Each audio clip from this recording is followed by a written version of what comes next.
Right, so today we're doing a 3UZ FE VVT-i 5-speed auto model going into a 98 to 2001 US IS300 using the 5-speed automatic gearbox. So let's do this.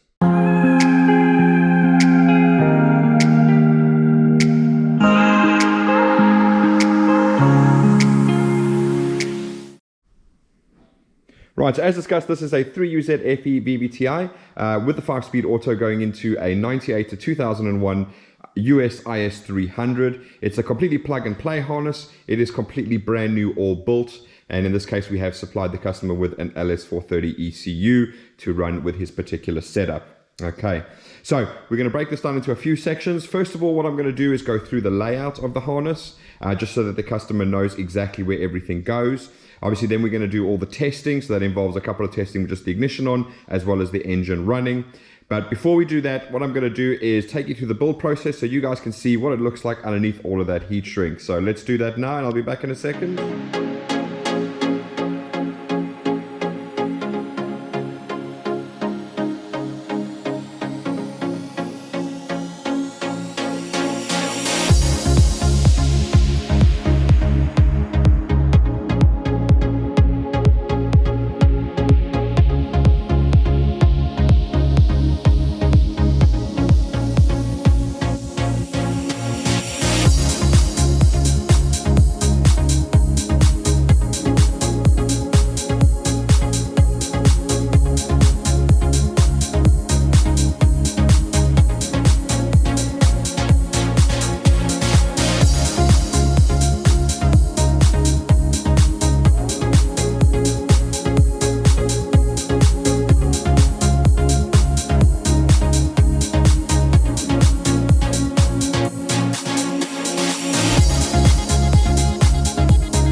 Right, so now you've seen all what it looks like. What we're going to do first of all is go through the layout of the entire harness, and we're going to go through all the sections, show you where everything plugs in, and then we'll move on to the testing part. So to start with, we'll start inside the ECU box over here. Now, as you guys in the US are aware, your IS300 came in two different flavors or variations, a 98 to 01, which had a rectangular ECU, and then the 02 to 05, which had the wedge-shaped ECU. So in this case, Colby, you've now got the wedge-shaped ECU, so your options are either to find a later generation ECU box, in which case this ECU will drop straight in. Otherwise, what you can do is you can grind this lip off of the case, but do remove the ECU. There's 4 screws in the back here that you take out, and you pull the whole thing out from there. You can grind the lip off, and then this will slot straight into your existing box. So those are your two options there. Okay, in regards to what you need to plug into here, you've got your 5 plugs into your ECU, so that's relatively straightforward. You're going to have your 2 plugs that remain inside your vehicle that are going to plug in here. In this case, the 26-pin plug is no longer necessary, so you can tuck that away. And then lastly, we've got your blue plug over there to plug into that little plug which is down there. You've got your gray plug, which is going to plug into your gray one down there, and then you've got your white one, which will plug into your white one, which goes just over there. All right, so that's everything you plug in there. The only last thing I'm going to go through is just this, which is the tacho converter. So we're converting the 4-cylinder signal from the ECU to a 6-cylinder signal, which is what your car will be looking for. All right, so do excuse the little wires hanging around here. Obviously, there are differences between an IS200 and an IS300, especially US models. So we've made some slight little tweaks here, and that's all these little wires you see hanging around here. All right, that's just for testing purposes. Right, so moving along from there, you've got your grommet, which is obviously going to slide directly into this thing over here. I mean, obviously your lid goes on the top of it over there. In this case, obviously the end is much higher, so we can't have it all closed down. But anyway, moving on from there, the harness is going to come straight up along to here, and then you're going to have your first breakout over here. And what's going to come out here is you've got the earth for the coils on the left bank over here. So they're going to bolt down over there. When it's in your car, this big piece with the breakout should line up with this bolt hole here, so you can use a P-clamp in order to get that into position. So that should be all nice and fine. Then coming out this side, it's going to split into two sections. Obviously, one is going that way and one is going that way. But before we do that, there's a couple of small sections that do come out. Number one is your oil control valve. And as you can see, everything is nicely labeled for you so you don't get it put up in the wrong place. We also have coil number one. That one comes out of there as well, okay? Then the last one that comes out of there is this one over here, which you can see, and that is the cam sensor, okay? You do have a mounting point here, which you can mount it to, okay? And that's gonna fit in there like that, all right? Then following along down here, it's then gonna run along there, and you can mount it on these two mounting holes over here, and they just go straight over there like that, keeps it out of the way of everything. Then it's going to break out at the top here, and it's going to go into a few sections. The first one I'm going to go through is the AC compressor. So remember, Colby, obviously you had an engine, I think, from a GS430. So you're going to be fine. That's going to plug directly into it. For everybody else, if you do have an LS430, especially the 5-speed models, you're going to notice that there is this plug, but there's also a second plug, which is a solenoid that the AC uses to control. Now, that's not done by the engine ECU. That's done by the AC control assembly. So those AC pumps are not suitable for these swaps. You need to get your hands on either a GS or an SC430 or a 1UZ VVT-i. So if you're in America, the GS400 and the LS400, which is a 98 to 2000, and that will plug straight in and everything will work as it should. Okay. Then next up, the next one that's going to break off and go down there, and that is going to be your Lambda sensor over there. So remember, on the original ones, it came through the exhaust and there was a metal heat shield. We've obviously, as when we build new, we change it around so this can run along here, away from the heat of the exhaust, which means obviously the plug and everything lasts a lot longer than it does in standard trim, especially because those metal heat shields don't tend to find their way back in after a swap. All right. So then the next two branches that are going to break out over here is going to be your oil and your crank. So they're going to come along through there. Remember, your AC pump would be here, so we've got it off so you can see. So they come down through over there. Now in this case, the oil pressure switch is over here, but obviously, Colby, in your case, you've got a GS, so it's going to be at the back there. So your oil would come out over here and find its way into the back of the oil filter housing where the switch is over there. But then the rest of it will come, well, the crank sensor will come, carry on down through that hole over there and pop straight in over there. And again, everything is labeled for you nicely so you can see exactly where everything goes. Right, so that's this whole section that goes here. So what we're going to do now is we're going to start moving our way along there. Now, in terms of here, there's not that many breakouts. There's literally only one before we get to the back here. And that's going to be for ignition 3, ignition 5, and your cam sensor on the inlet of the left bank over here. All right, so that is that one over there. Then the harness is going to carry on further down there, and then we break out at the back here, and there's quite a few breakouts here, so I'm going to be here for a little bit while we go through all of that. But the first major one is obviously ignition 7, so your coil number 7. We've then got the ground, so that's going to bolt directly onto there using an M6 bolt, and that should be there from your original harness because that was an original earth harness point for the engine. Then we've got our sub harness, so that is going underneath there, and that's going to the knock sensors and the starter solenoid.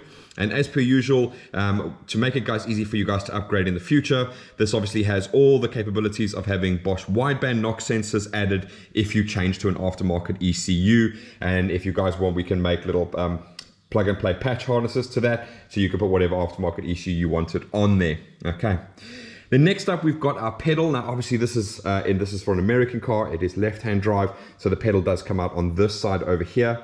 I've got it stretched out over there because we're going to use it over there when we've got our test sheet over there. But that is the pedal. So you get your pedal harness like that. That goes inside the vehicle, 6-pin DTM plug, all sealed up with boots, and then that's just going to make its way into here, into the driver's side, and into your pedal. All right. Then next up is our modular injector and ACIS sub harness. So again, this one goes underneath the intake, and then it pops out over here. So you can see there's all of your injector wires that are all popping in over there. So two things. Obviously, it means you can take the whole intake off without unplugging the injectors. Why is that useful? Because these plugs don't like to be taken on and off. They have a very short life cycle. The less you can unplug them, the better it is for them. Second of all, if you change to an aftermarket ECU, obviously you can then change to whatever injector you want. You don't need to buy an entire new harness. You just phone us up and we can build you with this with whatever connectors you want for whatever new injectors you are going to fit on there. Okay. Right, so that is perfect. And also, just a little hint, it's got the acoustic control induction, which is a vacuum solenoid valve. So if you guys ever went turbocharged and you wanted to get rid of that ACIS system, we could actually use those 2 wires to run a Mac boost valve as well. So that's an add-on that you could possibly use if you ever wanted to upgrade in the future with aftermarket ECUs and turbochargers and whatever you guys like to do in that regard. Right, so that's everything that breaks, nearly everything, sorry. There's your gearbox harness, which comes off down there. We've then got our selector, so we've got our little selector switch in there so we can imitate that. We've then got the speed sensor on the front of the gearbox going in there.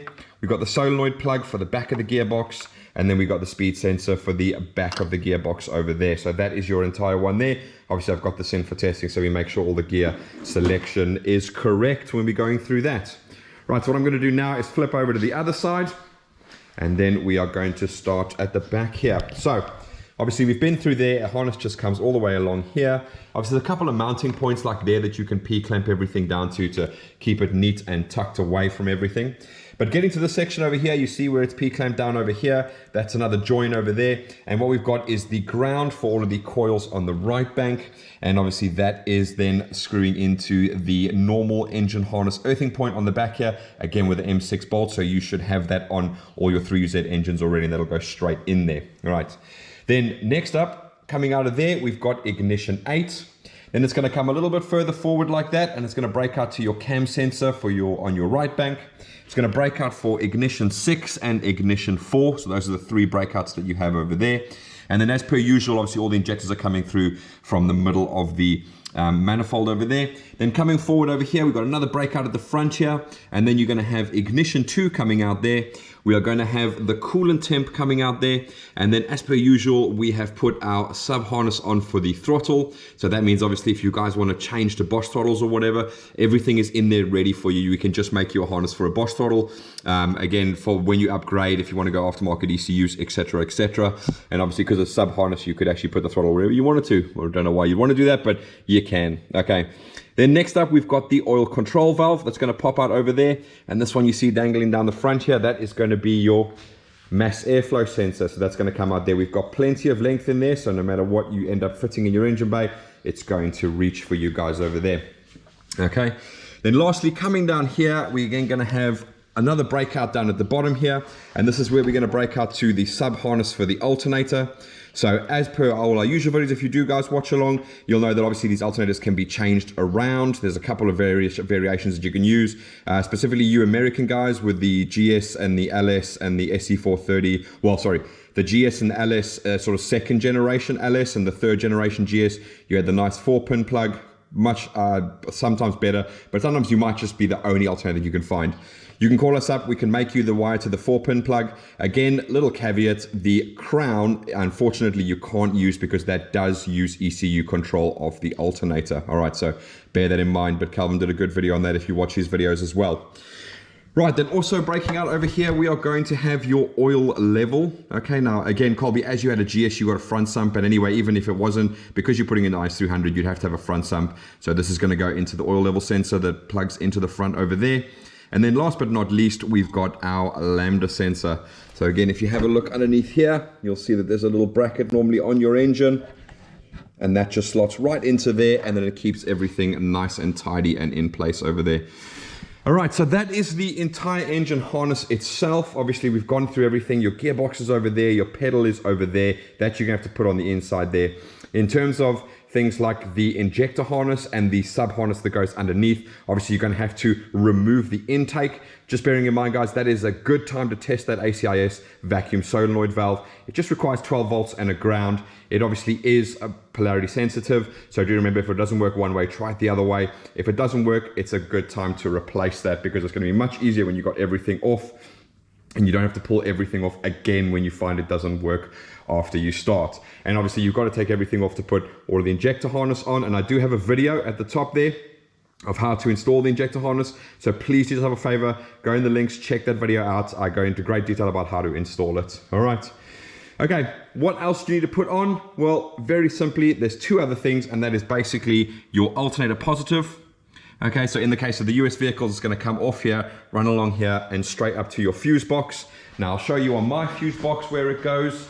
obviously on the wrong side for you guys, but there's a little bolt in there. That's where you take the positive cable for your alternator. So that is relatively straightforward. The next up is your starter motor. So again, it's just the big thick starter cable that comes out there. It's going to go straight over to the positive of your battery, which in your case is on that side over there. All right, actually, one other thing, the earth. So what you'll notice on the IS300s is the negative terminal of the battery goes underneath the battery, bolts to the chassis, goes down, and then bolts to the block. So again, use the exact same cable, bolt it to the block. The only other earth that you can put in if you wanted to was in the back of the cylinder heads. You'll see here that there's another hole here underneath. And on this side, there's another hole underneath where the other earth goes, and you can take that and you can earth it to the firewall if you like. That's basically the only earth that Toyota really used apart from the earth strap that goes on one of the gearbox bolts. So you got gearbox bolt, you got block straight from the battery negative, and then you had one from the cylinder head to the firewall. So mimic that and you should be absolutely fine. Okay, right, so hopefully that's really, really straightforward, Colby, and you can get the whole thing on. It does flow nicely. It just sort of snakes around the engine like that. Find a couple of points where you can P-clamp it on there like this, and obviously at the back you've got a couple of things on the water bridge there. So yeah, you can get a P-clamp down, keep everything nice and firm so it doesn't rattle around, and that should be it.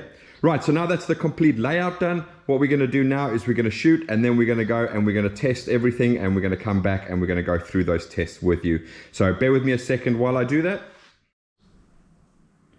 Right, so now we're back for the actual testing of the harness, and this again has been broken up into two sections. We've got one section where we're just turning the ignition on. We're going to be doing some signals, showing you guys everything is working, and then the second step is obviously starting the engine up, do a couple of tests along with that, and then obviously show you that everything works in that regard as well. Okay, so I'm going to do a quick rundown of everything, and then we'll go into the smaller sections over there. So first off, on the ignition, so we're just turning the ignition on, sorry, that's my expression I use. We're going to test the ambient temperature. So that means the little temperature gauge on the inside over here to make sure that that's working, because that is all wired up to use the ambient temperature sensor. We're going to do the check engine light, make sure that comes up on the dash and that's all working. We're going to do the oil light, the charge light, so that's just on the dash there. So you should see the battery light and the red oil light. Obviously the low oil level will be on. We haven't got it plugged in, unfortunately, because we've got a mid sump on here, but we're working on that. And then I'm going to go to the OBD2 machine to show you guys that that communicates and it is working through the original OBD2 plug, which is inside the vehicle over here. Okay.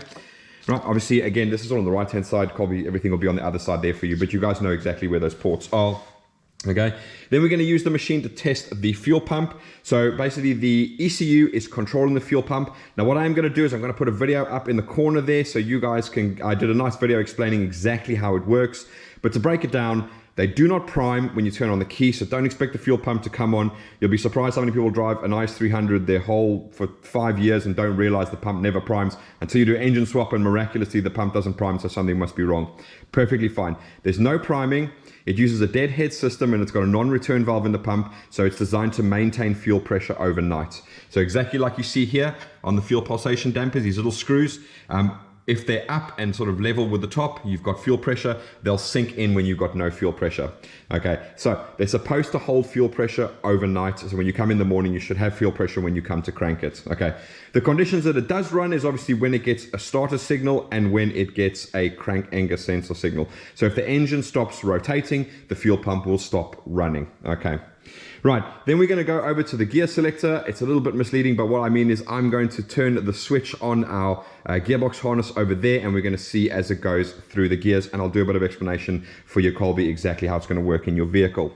And then what we're going to do is obviously that, well, shifter wiring is exactly the same, so we're going to go through that and make sure all of that works, and that's when I'll explain other stuff as well. Then we're going to do the brake switch. So obviously in your guys' vehicles, it has a 4-wire brake switch. I can only check the actual brake light switch. So we're going to go to the plugs over there. I'm going to feed the 12 volts because our brake switch unfortunately is gone. And obviously we'll see the stop light switch become active in the OBD2 machine.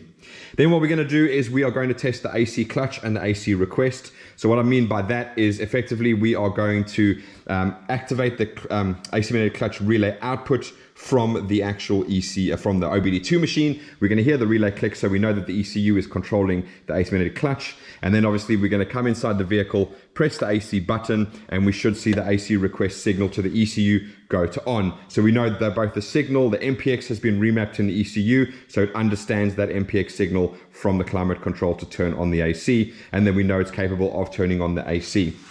All right, so that's a little bit of section we're going to do with just the ignition on. Then obviously we're going to come to start it, and we're going to test things like the starter circuit. So what I mean by that, I want to make sure that when I turn the key, the engine does start. So I know when it gets to you guys, everything is 100%. Once you plug it in, you'll be able to turn the key and off you go. Then we're going to test the ACIS.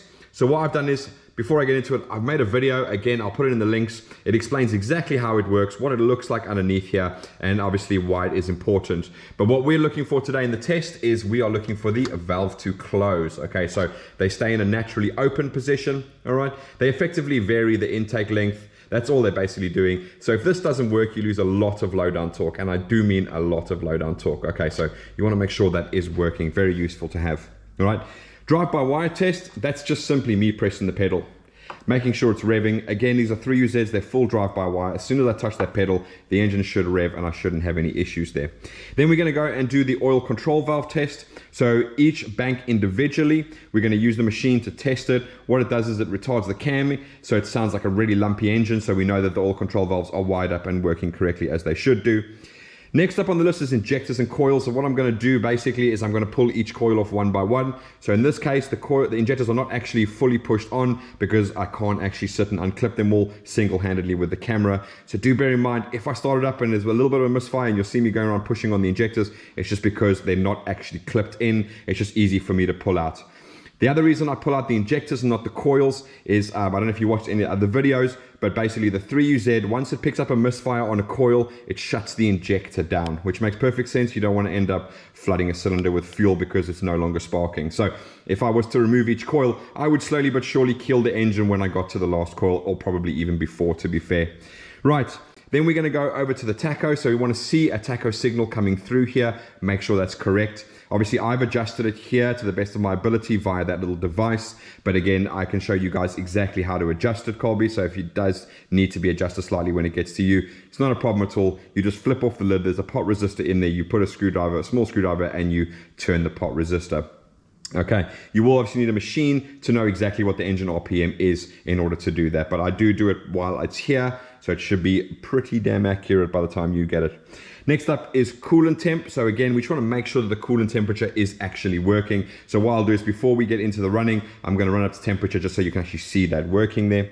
And then diagnostics. So we're going to go through exactly how you do diagnostics, but it's very simple. You need a machine, you plug into your normal OBD2 port, and away you go. You have all the functionalities that you would have on a standard Lexus IS300. You can see all the data from the LS430 ECU, and you'll see that this device even picks it up as an LS430. Okay. Right, so those are all the tests that we're going to do. So first thing we're going to do is jump into the ignition part, and then we'll get on to the running part. So, as it's a plug and play, we're just going to get our key, we're going to put it in the ignition barrel, and we're going to flick it on. All right, so the first thing we want to test is the ambient temperature. So if we come along here, you can see we've got 19 degrees C. Obviously yours will be in Fahrenheit. I don't know what the conversion is, but that does work basically. Right, so check engine light. You'll see we've got the check engine light on there. Then the oil light is over there, and oil light's over there, and battery light is over there. As you can see, we've got IS300 clocks in here, obviously because we want to see all the gear position being indicated to the vehicle to make sure they're working correctly. Right, so on to the OBD2 machine. Now again, these things take ages to load up, so I have already preloaded it. But what I'm going to do is I'm going to go into System Select, and you're going to see there LS430. Okay, I'm going to go back into the engine. And then we'll pop over to a data list, and that then is going to give us some live data so we can see it is actually communicating with the ECU. You can see there, yeah, so we've got 62 degrees on the coolant temp, 21 on the intake air temp, and 15% on the throttle. So we can actually getting live data through there, so that is spot on. Right, okay, so after that we're going to test the fuel pump. So we're going to go into active test. And then we're going to go down to fuel pump. What I will do is I'll put a video, when that video does explain that you'll see here there's fuel pump relay and there's fuel pump. Okay, so you'll understand why those two things are there. But in this case, we're just going to go over to fuel pump because we want to see that work. And I'm going to turn it on, so I'm going to keep quiet while I do that. So hopefully you heard the relay go. I'll do it again. And hopefully you can hear the fuel pump working there. Clearly, obviously, if the engine runs and carries on running, we know the fuel pump is working as it should. But this is demonstrated that obviously the ECU is controlling the fuel pump, and we're just testing to make sure it's doing what it's supposed to. Right, so onto the gear selector now. So what I'm going to do is I'm going to flick this cluster around, and we should hopefully be able to see all the gear positions as we go through the actual selector over there. So at the moment you can see, I'm going to try and get this at a decent angle. Okay, so at the moment you can see that we've got it in park, and all I'm going to literally do now is I'm going to move the shifter along here. So you can see we've got park, then it's going into reverse, then it's going into neutral, then it's going into drive. It's obviously going to skip manual, go into 3, and then it's going to go into 2. Okay, now do remember this is a 5-speed box. Okay, they do not have obviously the 4 and the L. So in this case, Colby, the 3UZ 5 speeds do not have shift up, shift down. Obviously only the later generation 6-speed models did have, and only the GS400 VVT-i had the Tiptronic shift up and shift down. So what's going to happen in your case, basically you've got park, reverse, neutral, drive, 3 and 2. That is on your physical shifter. That's just moving straight down the cogs like that. Then what you're going to have is, in your case, on your shifter that's inside the vehicle that you can quite happily use, you're going to move it from D to what would be M is now going to become 4. Okay, so when you see the M light up over there for manual mode, it's actually going to be in 4. Okay, then it's going to go 3, 2, you're going to pop it over back into L, you'll see L light up, and then that means you're in low or first gear. Okay, so that's the only difference. It's all going to come through on the dash there. You're going to be able to see exactly what gear you are in. It's just a case of knowing that M no longer means M, it just means 4. Okay, secondly, I don't know if you guys noticed, but as you can see over there, I'm in park at the moment. I'm going to go over to neutral, and I'm just going to slightly move it. And you can see there, it's lost all gear indication at all. And you can see there just the slightest little movement, and I'm back in over there. Okay, now in this case it's super nice and easy, because Colby, for instance, he can then check his shifter position in terms of where the rod is and how this is done. So you can see there's an elongated hole there, so you have the ability to rotate this when it's on the gearbox over there to get it correct. Okay, so what you do want to do ideally is get it into a gear, boot it just in case any movement of the engine is going to cause that shifter to move ever so slightly. But what you want to see is you should have a gear position on at all times. If you pull off and suddenly you don't see a gear position, it means that this has ever so slightly moved out of the way, and you've effectively lost your gear indication for the ECU. Okay, so that means you need to back underneath that, and you need to adjust that just so you can get that all sorted out over there. All right, now then, all the wiring is plug and play. So for the 4 and the L, it's going to work out of the factory. So the 4 and the L wires are wired up into here, so they're going to work through your shifter as per normal. Okay, right, so that's the shifter and the gearbox wiring, just so that you know exactly what you're doing in that regard and how to pick up little problems that you might come across over there. You are in a good position because you physically have all these indications, so you'll know immediately if that shifter is out of sync with the actual electronic part, and going from there. Okay, so now the brake switch. So what I'm going to have to do is I'm going to have to go over here. I'm going to do a new custom list because I don't want to have a load of data on there that I do not need. So I'm just going to go into stop switch. Okay. Stop light switch. And we are going to add that on over there. Right, so basically what I'm going to have to do in this particular case is I'm going to have to mimic a brake light switch over there. Let me just get that into position over there for later. Okay, so I'm just going to go pop away. I'm going to get a piece of wire just so I can mimic that thingy, and I'll be back in 1 second. So bear with me. Right, so I've done that now. I've put the actual wire into what would be a stoplight switch, and you can see that that is now on. And what I'm going to do is I'm just going to go pull it out quickly, and you'll see that that is going to move to off. So let's just get rid of that. Carefully put that away. Pop over here, and you'll see now we are displaying off. Okay, so that is working exactly as it should. Obviously, I normally connect ST1 negative or ST1 minus symbol. That's obviously the other part of the 4-wire brake switch to tell the ECU when the brakes are not pressed, and that one is to tell when they are pressed. Okay, so that's all wired in your vehicle as standard. So again, it's wired directly to the ECU as it should be. Right, now we're going to move over to AC clutch. So again, what I'm going to do first of all is we're going to go into active test. And then I'm going to go into AC magnetic clutch relay. We're going to pop in there. And again, we're just looking for a relay to click, so I'm just going to hit the button there. Right, now it's very quiet. All right, I'm just going to lean the camera over there, and I'm going to do it again. Fantastic. Okay, right, so we're happy. The ECU is controlling the AC magnetic clutch relay, so we know that's working 100%. So what we're going to do now is, oh, hang on, we're going to go back into data list. Again, we don't want all the data in the world. We just want to know what the AC signal is. So we're going to pop down here.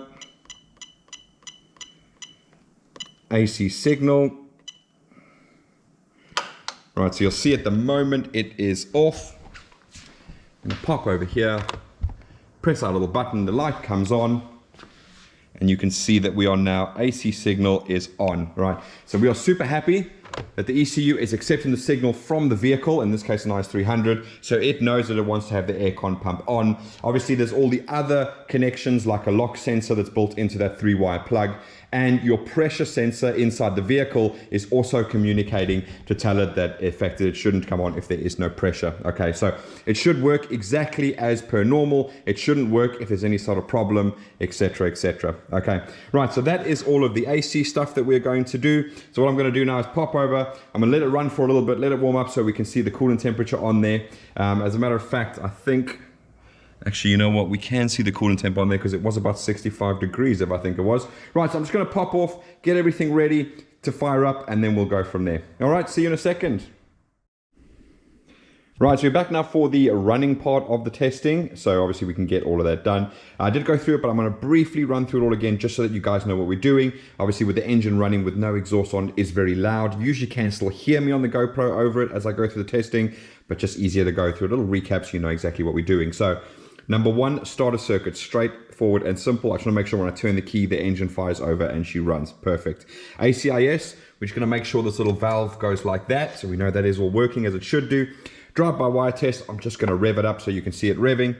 Then we're going to do the oil control valve test, so we're going to jump on the machine. We're going to do each bank, so bank 1 and bank 2, and then obviously we are then going to hear the engine go lumpy as it retards the cams, so we know that's working correctly. Injectors and coils, I'm going to pull each injector out one by one so you can hear it misfiring as I do that to make sure that every single cylinder is firing as it should do. Then we're going to come back and see the tacho. You might catch it in the corner of your eye as soon as I start it, but we'll come back and make sure that's working. Then we're going to go to the coolant temp, which we kind of know already is working. Before I did this section, I did check that that was already working. And then lastly, we're going to go through the diagnostics and obviously go through what you do, how you read them, and what information you can retrieve. Right, so first things first, put on my ear defenders. Right, so again, as per normal, jump in, turn the key, 1, 2, 3. And there you go. So now she's running all nice and sweet. So now that we've done that, we're going to go over to there. So you can see that has gone down, so that is all good. We're then going to do the drive-by-wire test, all good. Oil control valves, we're going to go into active test. Do bank 1.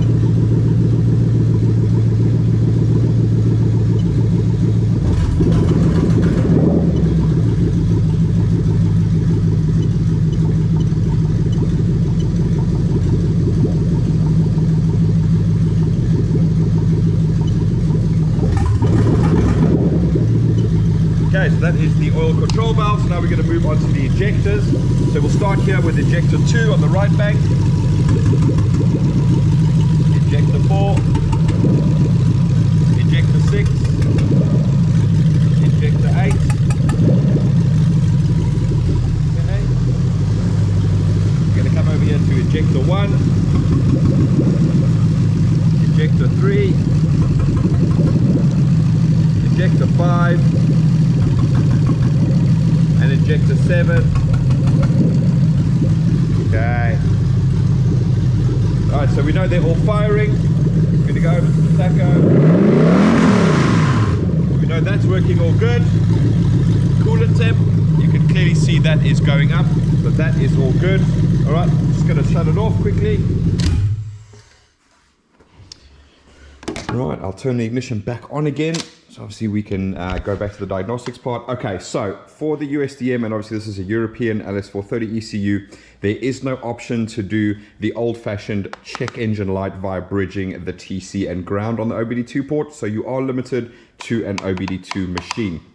Okay, now you will notice that the check engine light was on when we were running. That's perfectly fine. It's because we haven't got the gearbox plugged in, and so we're missing all the solenoids. So just to show you basically what I mean, is you're going to just get all the solenoid codes. Again, this is meant for an auto. Obviously, we don't have a gearbox plugged in, so you got there. So you got shift solenoid 1, 2, 3, 4, SLU, SLT, and SLN. Okay, so those are all the solenoids that are not plugged into a gearbox, so that's absolutely fine. Most importantly, you can see we haven't got any error codes for secondary Lambda sensors. We haven't got any secondary codes for EVAPs or any type of other codes that would be related to causing a check engine light. So, Colby, everything when you're plugged in is going to work exactly as it should do. Your check engine light should go off when you start the car. So bearing in mind, if it does come on, there is a problem that you need to investigate. And first thing you want to do is either get somebody you know with a diagnostic machine or OBD2 machine to plug in, see what the codes are. And then if you guys want, all my customers, I'll give you a detailed list of all of the P codes or diagnostic OBD2 codes for the LS430 or GS430 or SC430 or whichever you want. And therefore you can diagnose it, because I know sometimes this is obviously a Toyota based machine, so it does give me all the correct information, but some of the universal generic machines, they refer to a P code and they give you something on the screen, but when you actually trace that back on a Toyota diagnostic sheet, it actually got nothing to do with what you think it's got to do with. Obviously there's a normal case in IC100 groups where it says coolant temp insufficient, blah, blah, blah. And it's actually got nothing to do with the coolant temp sensor. It's actually the oxygen sensors that are causing your issue there, okay? Oh yeah, I was going to say, yeah, because we haven't got secondary Lambdas. They've all been mapped out, so they're not got a codes there and all that type of jazz. All right. Okay, so diagnostics, you have to have a machine. And guys, just always be wary. If you do get a check engine light on or you do have an issue, get yourself a machine, because otherwise you're going to be stabbing in the dark. There's a reason we have these machines, and it basically lets the ECU tell you what the problem is. Otherwise, you're going to open up a parts cannon and you're going to start throwing stuff in there. And obviously, like I said, we do give technical support to all of our clients. So if you do have an issue with your particular setup and something has gone wrong, we can always help you diagnose exactly what that is by giving you the correct information. But I do normally rely on you guys to have some form of code reader so that we can understand exactly what the ECU is telling us what the issue is. And as you can see here, it plugs directly into the OBD2 port of your standard vehicle. There's nothing funny about it. You just plug it straight in as you would before you did the engine swap, and everything will read as it should.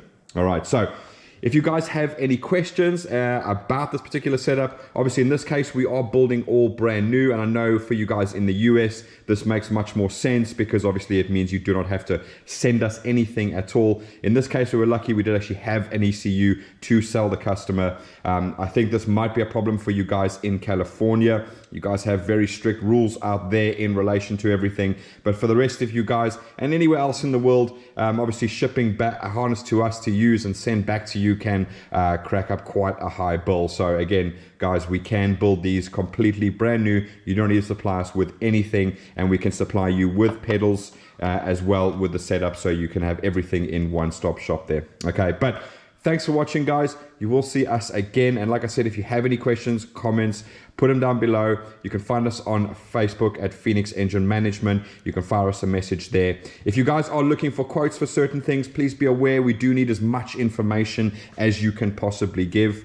So useful tips are things like, if you do have an ECU, send a picture with the part number, then we know exactly what we are dealing with, whether it's an LS, GS, Crown, Celsius, whatever particular model. And even within those subgenres, there can be differences between them. So that's always super helpful. Even if you're not planning on using the standard ECU, it tells us exactly what we're dealing with. It tells us exactly what your engine layout is in terms of building brand new harnesses. All right, but again, thanks for watching, Colby. We're going to get this off. Let's get it off to you in the United States so you can get your IS430 running. Okay, thanks for watching, guys. Bye.